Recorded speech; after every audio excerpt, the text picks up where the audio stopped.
এসে দেখে আমি নিজে অবাক হয়ে গেলাম। একটা নদীর গতিপথ চেঞ্জ হয়ে যাওয়া রাতারাতি তো ঠিক না। ওই রাস্তাটা বাঁচানোর জন্য প্রায় 50 ফিট জায়গা যে নদীর কোনো গতিপথ না, কোনো সোজা, সামান্য একটু সোজা করা হয়েছে। বলতে প্রোটেকশনের ব্যাপার থাকলে সেই প্রোটেকশনটা আমরা করে দেবো, কিন্তু নদীর মধ্যে এরকম কোনো কাটাকাটি করা যায় না, ইলিগাল। সেটা লিগালি ওনার পারমিশন নেয়নি, সুতরাং এটা করা যাবে না। ওরা ঠিক করে দেবে বলেছে, ঠিক করে দিচ্ছে। অসুবিধা হবে মানে বর্ষার সময় আমাদের পার ভাঙার সম্ভাবনা বেশি। মানে ওই যে বাঁধটা দিছে সরকারের কোনো অনুমতি না নিয়ে ওদের টাকার জোরে জেসিবি নিয়ে এসে নদী খুঁড়ে নদীর মাঝখানে বাঁধ দিয়ে দিছে, প্রায় মাঝখানে।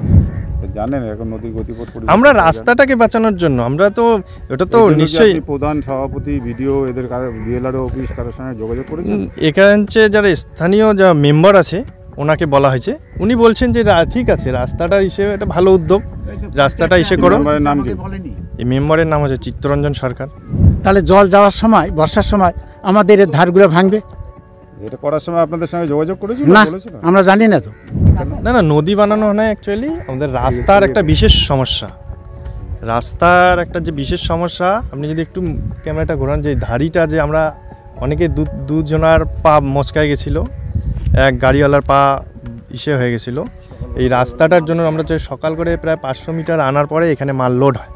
করছে যে তাপস সরকার, তার বাবা নিবেন সরকার, তারপরে রাজু সরকার, তার বাবা সুধীর সরকার, এরাই করছে। টাকা দিয়ে কোত্থেকে ব্যক্তিগতভাবে জেসিবি নিয়ে আসে নদী খনন করে এটা করছে, স্বেচ্ছাচারিতা। আর সরকারি যেহেতু একটা চলমান নদী, সারা জীবন এটা বয়ে আছে একই ধারা নিয়ে, সেখানে ধারাকে বা গতিকে চেঞ্জ করার আগে তো কমসে কম কাউকে জানানো দরকার প্রশাসনের, যে কারো জায়গায় যদি রাস্তার অসুবিধা হয়ে থাকে বা বাঁধের অসুবিধা হয়ে থাকে। আইনের তোয়াক্কা না করে ফের কৃত্রিমভাবে নদীর গতিপথ পরিবর্তনের ঘটনা প্রকাশ্যে এলো। আর্থমুভার দিয়ে নদীর গতিপথ পরিবর্তন করা হলো স্বর্ণমতী নদীর। খড়িবাড়ির জোরপাকুড়ি জোত এলাকার ঘটনা।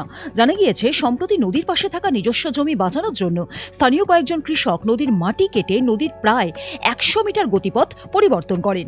এই গতিপথ পরিবর্তনের ফলে সমস্যায় পড়েছেন সাধারণ মানুষ থেকে শুরু করে কৃষকেরা। কৃত্রিম নদীর পাড় এখনই ধীরে ধীরে ভেঙে পড়ছে। বর্ষার সময় এই নদী ভয়ঙ্কর রূপ নেয়। সে সময় নদীর পাশে থাকা কৃষকদের জমি ও ফসল নদীগর্ভে তলিয়ে যেতে পারে বলে আশঙ্কা করছেন তারা।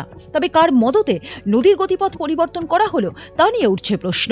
কৃত্রিমভাবে নদীর গতিপথ পরিবর্তনের সঙ্গে যুক্ত কৃষকদের বক্তব্য, এলাকার কৃষকদের সুবিধার্থে এবং রাস্তা বাঁচানোর জন্য স্থানীয় পঞ্চায়েত সদস্যকে জানিয়েই এ কাজ করা হয়েছে। অন্যদিকে নদীর উল্টো দিকের কৃষকদের দাবি, নদীর গতিপথ কৃত্রিমভাবে পরিবর্তনের ফলে চাষের জমি ও ফসল ক্ষতিগ্রস্ত হবে।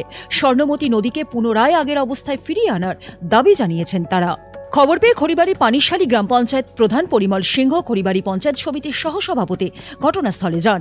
প্রধান পরিষ্কার জানান, এইভাবে নদীর গতিপথ কোনোদিন পরিবর্তন করা যায় না। তবে সমস্ত বিষয়টি বিডিও এবং সেচ দপ্তরকে জানানো হবে। খবর পেয়ে ঘটনাস্থলে যান সেচ দপ্তরের এক্সিকিউটিভ ইঞ্জিনিয়ার প্রিয়াম গোস্বামী। তিনি গ্রাম পঞ্চায়েত প্রধান, সহসভাপতি, অভিযুক্ত কৃষকদের সঙ্গে কথা বলেন। এক্সিকিউটিভ ইঞ্জিনিয়ার অভিযুক্ত কৃষকদের দ্রুত নদীকে পূর্বাবস্থায় ফিরিয়ে আনার নির্দেশও দিয়েছেন। খড়িবাড়ি থেকে কার্তিক দাসের রিপোর্ট, উত্তরবঙ্গ সংবাদ।